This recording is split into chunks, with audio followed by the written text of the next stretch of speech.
about provisioning fisheries. A round of applause for Vivian, guys. Cool, thank you, Sam. I don't think you're gonna like me. I'm really bad at keeping with time. So I'm Vivian, and today I'm talking about a project that's pretty near to dear to me because given my own background coming from a refugee family in Canada, it's broadly about underrepresented and underserved recreational fishers from a more North American perspective. Often these fishers fall between our more popular legally defined fisheries such as recreational, subsistence, and commercial. And you can find our website for this project here, fishingbeyondfun.org, which Victor, you mentioned it in your talk as well.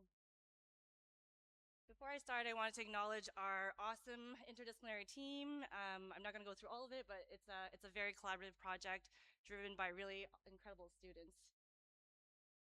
So I'll start with this quote, which is actually a quote I use in my proposal for this project. And it's from the US Environmental Protection Agency, and it says, when the residents raised a concern about people fishing out the East River, we initially responded by saying, we understand recreational fishing can pose a health risk, but we do not think the practice of eating fish is that widespread.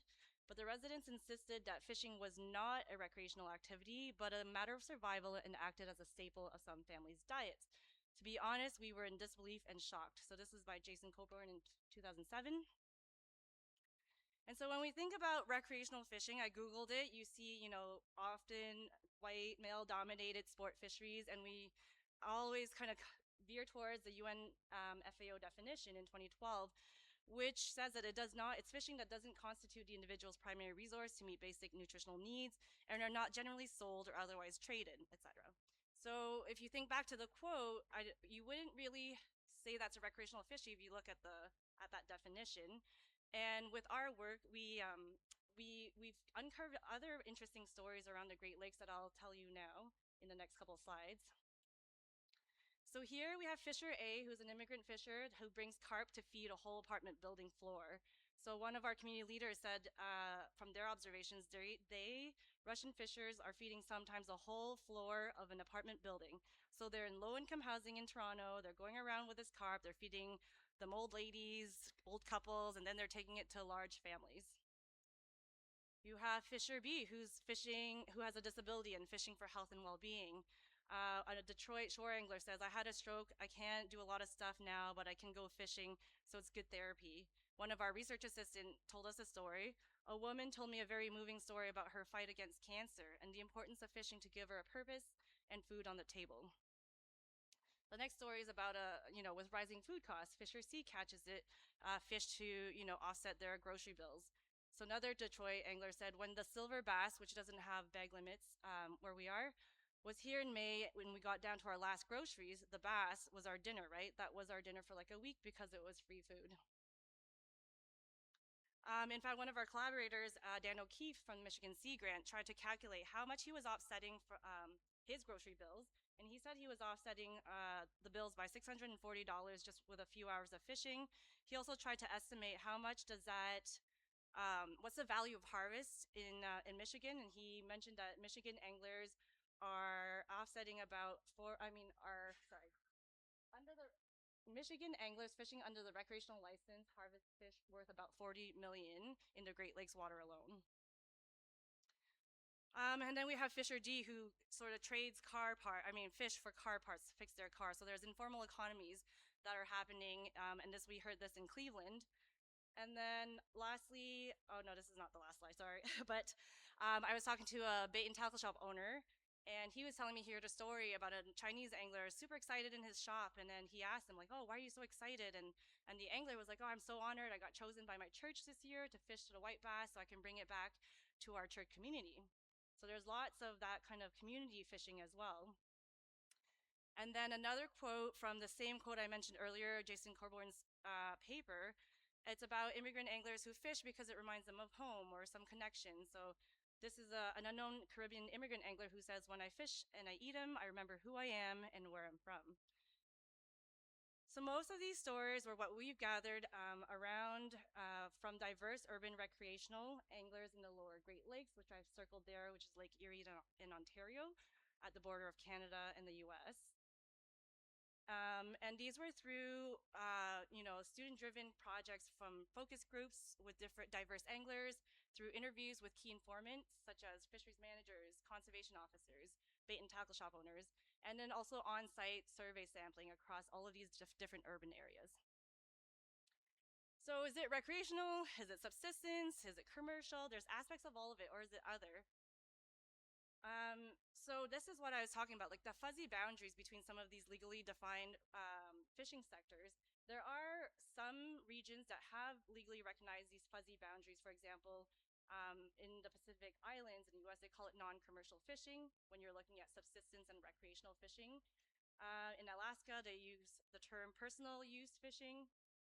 In South Africa, I believe anglers that were selling their fish were formerly called informal fishers, but are now legally recognized as subsistence fishers. In North America, we do not have a legally recognized subsistence fishery, except indigenous fisheries and in Alaska. And so this is where we were trying to figure out, like, who are these anglers and how can we better understand them? Even in the literature, it's pretty fragmented. People who do talk about this nexus, you see some in fisheries journals, food security journals, risk journals. So we wanted to think about how can we bring together this conversation, and that's where we proposed this provisioning fisheries framework, which was published last year in Fisheries. This framework, recognizing it's imperfect, it's a beginning of a conversation to think about or bring forward some of these undervalued or underrecognized values of recreational fishing that are overlapping. So not just recreation, but socio-cultural values, economic, food and nutrition, health, well-being, identity, livelihood, etc., that we've heard today already. In fact, some of our preliminary work with these surveys that we were doing across urban centers, looking at it from a provisioning fisheries lens, Badon, who's a PhD at Virginia Tech, has been able to kind of distinguish 3 different groups. One who are more culture community oriented, another food oriented type of angler, and then your leisure sport anglers. So this was really cool to see, and he's still kind of working on the analysis of that. But if you're interested, I can definitely put you in touch. So why I consider urban provisioning fisheries, especially in urban areas? Well, urban centers in a lot of places, at least in North America, the demographics are changing. There's an aging population. There's lots of immigration. One of the key informant interviews here mentioned the anglers in Rochester span the extremes of socioeconomic spectrum, high-end boats, commercial boats, shore anglers, and the shore anglers are the average working class. They're Amish, refugee population from Burma and Ukraine. And also there's the issue of, cultural and language barriers. We have a Creole surveyor here who told us there's a portion of the fishing community that they know they haven't interacted with because of these language barriers. In addition to that, in the US, most of some of the Creole surveys are done at boat and marinas, so you're really capturing a lot more of the boat anglers, the sport anglers. So they have said that they know there's a large portion of the anglers that value fish for food, but they have not attempted to characterize it. So that does leave a gap, and that means, it may be difficult to achieve sustainable fisheries if there is that data gap. From the limited literature and some of our experiences, who tends to participate in these provisioning fisheries? We're seeing disadvantaged socioeconomic groups, immigrants and refugees, racialized and ethnic groups, and then remote and rural community members. One example of what a tackle shop owner told us. He said, see the stack of receipts here. These are people who couldn't pay me, so they're coming back later. I give away a lot of stuff for free to the people I know who don't have the money. And there's also implications of it. As I mentioned earlier, there's a data gap, but also when it comes to different uses or different motivations, people will have different practices too and behaviors. So the interactions with rules and regulations will be different when you think about maybe sport fishers versus provisioning fishers. Harvest rates and catch preferences will be different. So here, one of our key informants said recent increases in Ukrainian refugees has shifted the species that are targeted. We're seeing, changes, decreases in carp, and that's because for years nobody's been harvesting them, and now they are. And the importance of access to self-caught fish will be different. This angler here said, we have shit for access. Everything's owned by someone or corporation, so you can't get it, period. So shore fishing is, access is important to some of these fishers.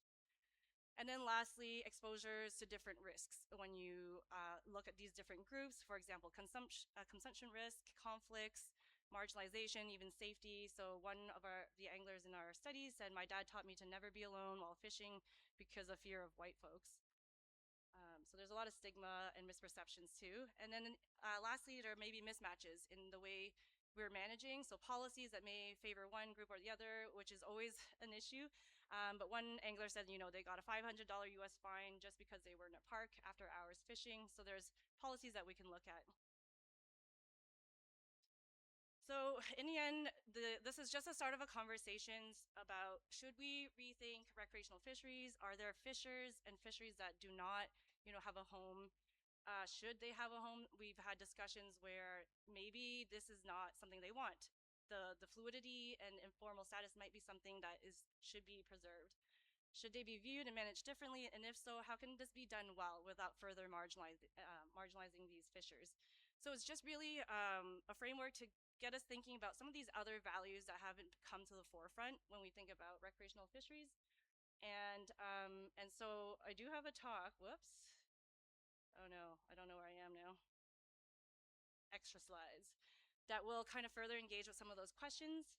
And because I don't have too much time, I just wanted to put up here some of the current projects we're working on, and really excited to talk to some of you about some of these projects. For example, Badon is doing some of the typology of urban anglers, so I showed a bit of his results there. He's also looking at impact of harvest on unmanaged fisheries, because in North America, they really focus on game fish. Jean is doing risk and benefits of fish consumption in Buffalo. Emma from Virginia Tech, she's looking at recreational fisheries from a food systems lens. Tamara is looking at defining what socio-cultural values are when we think about recreational fisheries. Taya is trying to characterize needs and experiences of unmanaged fisheries, and then identify mismatches in regulations for food-oriented anglers. And then lastly, Sarah is looking at the role of community-based organizations in supporting more inclusive recreational fisheries management. And that's it. Thank you. I hope I have time for questions.